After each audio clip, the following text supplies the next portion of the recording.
When you're trying to type in a small space or move a small object, one helpful tip is to zoom in on the slideshow. And once you have either typed what you're going to be typing or moved whatever image you're going to be moving, you can then zoom back out to fit the screen with the slide.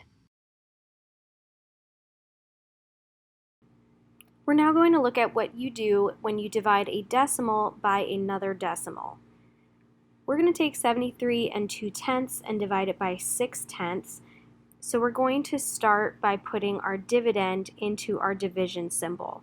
We always want to start with the dividend because that's the number that's being divided, and that starts inside, and then we work our way outside to show our divisor of 6/10. We always want to make sure that our divisor is a whole number, so we need to make 6/10 into a whole number. In order to do that, we can increase 6 by 10 times, and then 6/10 will be worth 6 wholes. To show the increase of 10 times, we move the decimal point to the right, and then whatever we do with our divisor, we have to do the same thing with our dividend. So we're going to take 73 and 2/10, and we're also going to increase that 10 times, or move our decimal place one place to the right, and 73 and 2/10 then turns into 732. Now that we have our decimal point, we're going to throw the decimal point straight up into our quotient, and then we're going to do our normal long division steps.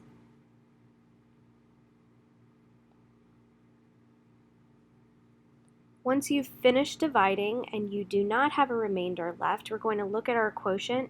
Since the decimal point is all the way on the right, our quotient is a whole number, and the final answer is 122. We're now going to look at a similar problem. The only difference is that the divisor has 2 digits. So we're going to increase 2 and 3/10 by 10 times so that we have a whole number of 23, and whatever we do to the divisor, we have to do to the dividend. So we're going to increase our dividend 10 times and move the decimal place to the right there.